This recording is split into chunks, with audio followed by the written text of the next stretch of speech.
रोके ज़माना चाहे रोके खुदाई, तुमको आना पड़ेगा। जो वादा किया वो निभाना पड़ेगा, निभाना पड़ेगा, निभाना पड़ेगा। Divine female soul and healing zone में एक बार फिर से स्वागत है दोस्तों आप सबका।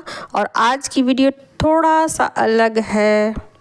बिल्कुल आप लोग ऐसा सोचोगे कि ट्विन फ्लेम जर्नी के विषय में छोड़कर मैम क्या अलग वीडियोस बता रही हैं, बिल्कुल हट के बता रही हैं। तो ये रिलेट करती हैं, आपकी जर्नी से ही रिलेट करती हैं, थोड़ा डीप नॉलेज है। तो आज वहीं चलते हैं, थोड़ा सा चीज़ों को डीपली समझने की कोशिश करते हैं। तो यहाँ पर आप लोग देख ही सकते हो कि मैंने थंबनेल में लगाया हुआ है कि आपकी कौन सी भूल आपको बर्बाद कर रही है। तो दरअसल में अगर देखा जाए तो 3D लेवल पर हमारे अंदर हमें कोई भी कमी नज़र नहीं आती है और हम ऊपरी ऊपरी चीज़ों को करते रहते हैं और बहुत सारी नॉलेज गेन करते हैं या फिर बहुत सारी अपनी हीलिंग करते हैं। कुछ हम करते रहते हैं, हमेशा ही कुछ ना कुछ करते रहते हैं और ये बताने की कोशिश करते हैं, खुद को समझाने की ये कोशिश करते हैं कि हम परफेक्ट हैं और हमारे अंदर कोई कमी नहीं है। ठीक है, तो ये चीज़ें ही आपको असल में परेशान कर रही है कि आपको लगता है कि आप परफेक्ट हो, सही हो। असल में आप परफेक्ट हो। जो लोग यहाँ परफेक्ट नहीं हैं वो भी परफेक्ट ही हैं। सबका देखने का नज़रिया अलग है। वो अपनी जगह पर वो भी परफेक्ट है, अपनी जगह पर आप भी परफेक्ट हो। लेकिन जर्नी ये नहीं कह रही है आपको, जर्नी कुछ और आपको बताने की कोशिश कर रही है। और इसी वजह से बार बार आपको ये कहा जाता है कि आप एकांत में जाओ, एकांत में जाओ और चीज़ों को समझने की कोशिश करो, खुद के साथ जुड़ो, बहुत सारे क्वेश्चन खुद के साथ पूछो ताकि आपके सारे क्वेश्चन के उत्तर आपको खुद ही मिल जाए, अपने ही भीतर से आपके सारे प्रश्नों के उत्तर मिल जाए। और ईमानदार इंसान ऐसा ही करता है कि बाहर अपने प्रश्नों के उत्तर ढूंढने के बजाय, बाहर लड़ाई करने के बजाय, शिकायतें करने के बजाय अपने प्रश्नों के उत्तर स्वयं के भीतर ही ढूंढने की कोशिश करता है। तो आज मैं थोड़ा सा डिफरेंट चीज़ों को अलग ढंग से मतलब थोड़ा सा समझाने की कोशिश कर रही हूँ। हालांकि मुझे भी नहीं पता है कि मैं कैसे आप लोगों को समझा पाऊँगी, कितना समझा पाऊँगी, कितना आप लोग समझ पाओगे, मुझे भी नहीं पता है। बट मैंने थोड़ा सा अलग समझाने की और बताने की कोशिश की है इस वीडियो के माध्यम से। तो चलिए आज कुछ अलग टॉपिक है यहाँ पर। आप लोग कभी समुद्र गए होंगे और समुद्र का पानी कैसा होता है आप लोगों को पता ही है। और समुद्र की जो लहरें उठती हैं उसको भी आपने देखा ही होगा कि कैसे समुद्र में लहरें उठती हैं और कितनी भयंकर लहरें उठती हैं। समुद्र का पानी कैसे आता है, कैसे जाता है और कितना आप लोगों को मज़ा भी आता होगा वहाँ। और चीज़ों को आप कितना एब्जॉर्ब कर पाते हो, चीज़ों से आप कितना सीख पाते हो अगर गए होंगे। बहुत सारे लोग गए होंगे, मैं आज तक नहीं गई हूँ, हाँ, बट फिर भी मेरी जो इंट्यूशन मुझे गाइड कर रही है उसके आधार पे मैं सब कुछ बता पाने में सक्षम हूँ। तो देखिए, जहाँ तक मुझे मेरी इंट्यूशन बता रही है मुझे कि जो समुद्र का पानी जो होता है ना वो बहुत हिचकोले लेता है।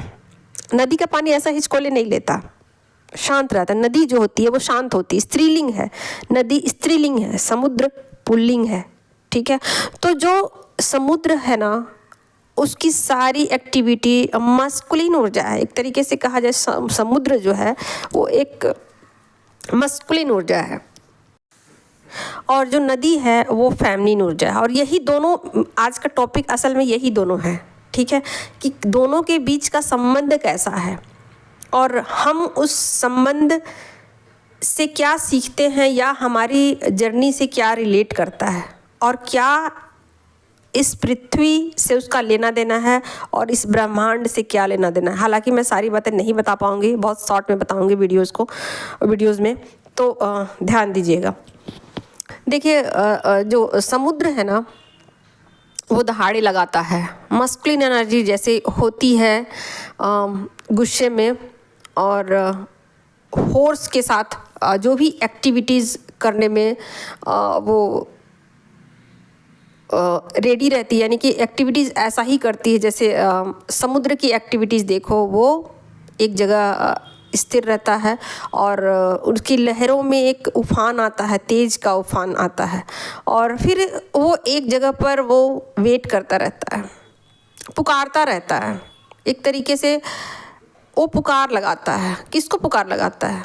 तो ध्यान दीजिएगा आप लोग कि जितनी भी नदियाँ हैं ना, जितनी भी नदियाँ हैं, वो उसकी दिशा जो है वो समुद्र की ओर है। ठीक है, समुद्र की तरफ सारी नदियाँ एक दिन जा कर के मिल जाती, विलय हो जाती हैं, यानी कि अपनी जो उसको क्या बोल सकते हैं, एग्जिस्टेंस, हाँ, और हिंदी में उसको ऐसा बोलेंगे कि जैसे कि अस्तित्व तो अपने अस्तित्व को खो देती हैं। ठीक है, एक नदी जब इंडिविजुअल होती है, अलग होती है, तो उसकी एक पहचान होती है, उसका एक नाम होता है, लेकिन फिर भी अंततः सारी नदियों का पानी समुद्र में जाकर के मिल जाता है। अगर आप लोगों को नहीं पता है तो कहीं से गूगल कीजिए या जानकारी लीजिए आप लोग। तो ये नदियों का पानी जो है ना समुद्र की तरफ जाता है, ढलान है उधर। ठीक है, तो नदियाँ जो है उसका पानी जो है ना वो मीठा होता है। नदियों का पानी मीठा होता है, पीने योग्य होता है। ठीक है, और हम नदियों के पानी को पीकर ही तृप्त हो सकते हैं। फेमिनिन ऊर्जा, मैं यहाँ पर यही बताने की कोशिश कर रही हूँ कि एक फेमिनिन ऊर्जा है और एक मस्कुलिन ऊर्जा है। ठीक है, और फेमिनिन ऊर्जा जब मस्कुलिन ऊर्जा से अलग होती है तो अपना एक अलग अस्तित्व बनाती है, मतलब बनाने की कोशिश करती है, बनाती है। ठीक है, और उसमें वह बहुत ज़्यादा खुश होती है, बहुत ज़्यादा हैप्पी होती है कि मेरा पानी इतना मीठा है, और उसके अपने मीठे पानी पर ही गुरूर होता है, क्योंकि मीठे पानी को पीकर ही इंसान संतुष्ट हो सकता है। ठीक है, खारे पानी को नहीं कोई पी सकता, पी ही नहीं सकता। कोई समुद्र का पानी पी नहीं सकता, बहुत खारा होता है। समुद्र के पानी से सिर्फ नमक बन सकता है, और नमक सब्जियों में डलता है, जो भी खाद्य पदार्थ है उसमें डलता है, तो उसकी मात्रा बहुत लिमिटेड होती है, बहुत लिमिटेड। ठीक है, तो आप समझिए कि ये क्या प्रोसेस है, प्रकृति का ये क्या प्रोसेस है। नदियों का पानी समुद्र में मिल जाता है और नदियाँ अपना अस्तित्व खो देती हैं, और समुद्र इतना विशाल है कि अपने में सारी नदियों को समाहित कर लेता, सारी नदियों को। वो भेद नहीं करता कि इस नदी को मैं समाहित करूं कि इसको नहीं करूं, कि इसका जल ऐसा है, उसका जल वैसा है, ये नदी ज़्यादा अच्छी है, ये नदी अच्छी नहीं है, ऐसा नहीं करता। इसका जल वैसा है, उसका जल वैसा, ऐसा समुद्र नहीं करता। वो सारी नदियों का जल को खुशी खुशी अपने में समाहित कर लेता है, स्वीकार कर लेता है, स्वीकार भाव में रहता है। ठीक है, और फिर उस समुद्र का पानी वाष्पित होता है, बादल के रूप में चला जाता है आकाश में, और फिर बूंदें पड़ती हैं पृथ्वी पर, आती हैं, और फिर नदी का रूप ले लेता है, और ये पानी फिर पीने लायक हो जाता है। तो ये सिस्टम है, प्रकृति का ये सिस्टम है। तो दरअसल मैं सिस्टम नहीं बताने की कोशिश कर रही हूँ। ठीक है, जो प्रकृति का सिस्टम है ये मैं नहीं बताने की कोशिश कर रही हूँ। यहाँ पर मेरे बताने का मकसद ये है कि एक नदी जब अलग होने की उसकी इच्छा होती है, प्रबल इच्छा होती है, तो इस प्रोसेस में उसको आना पड़ता है, इस प्रोसेस में। और जब वो अपना एक अस्तित्व बना लेती है, नदी बन जाती है, उसका एक नाम हो जाता है, फिर वो वापसी समुद्र की तरफ ही करती है। ठीक है, तो ये एक प्रक्रिया है, और इस प्रक्रिया से हमें बहुत कुछ सीखने को मिल सकता है, बहुत कुछ जानने को मिल सकता है कि कैसे एक नदी अपने अस्तित्व को खो देती है। गुरूर नहीं करती, खुद के ऊपर गुरूर नहीं करती कि मेरा नाम ये है और मेरा पानी बहुत मीठा है और इस पानी को पिया जा सकता है। हाँ, माना कि उसका अस्तित्व है, माना कि उसका पानी पीने लायक है, बट फिर भी वो अपने अस्तित्व को कभी ना कभी खो देती है और अपने आप को समुद्र में मिला देती है। तो ये एक नदी की खासियत होती है और समुद्र की ये खासियत होती है कि वो सारी नदियों को खुद में समाहित कर लेता है और भेद नहीं करता। तो यहाँ पर मैं ये बताने की कोशिश कर रही हूँ कि एक फेमिनिन ऊर्जा कैसी होती है, एक मैस्कुलिन ऊर्जा कैसी होती है। तो यहाँ पर मेरा बताने का मकसद ये है कि एक नदी की सारी एक्टिविटीज़ आप देखो, फेमिनिन ऊर्जा है और फिर वो अपनी अस्तित्व को जब खोने को रेडी हो जाती है ना, तो उस रास्ते पर निकल पड़ती है जहाँ वो अपने अस्तित्व को हमेशा के लिए खो देती है। और जब वो इतना हिम्मत दिखाती है ना, तो ये होती है उसकी रीयूनियन की एनर्जी। और फिर फाइनली जब वो समुद्र में जा कर के मिल जाती है, तो फिर उसका कोई अस्तित्व नहीं बचता, फिर वो फेमिनिन नहीं ऊर्जा रहती, वो मस्कुलिन ऊर्जा में कन्वर्ट हो जाती है, यानी कि अपने अस्तित्व को खो देती है वो, फिर उसका कोई जेंडर नहीं रहता। ठीक है, तो उसके अलग होने की चाह में, उसके कुछ बन जाने की चाह ने इतने लंबी प्रक्रिया को जन्म दिया, यानी कि नदी होने की चाह ने इतना लंबा प्रोसेस में उसको डाला। और इसी वजह से फेमिनिन ऊर्जा को बहुत ज़्यादा स्ट्रगल करना पड़ता है अपनी लाइफ में और टेढ़े मेढ़े रास्तों से गुज़रना पड़ता है और फाइनली वो अपने गंतव्य तक पहुंच जाती है, अपने अस्तित्व को खो देती है। ठीक है, लेकिन जो समुद्र है वो मास्कुलिन ऊर्जा है, हमेशा पुकारता है, फेमिनिन ऊर्जा को हमेशा याद करता है, हमेशा, कभी भी ना उसके अंदर नहीं होता।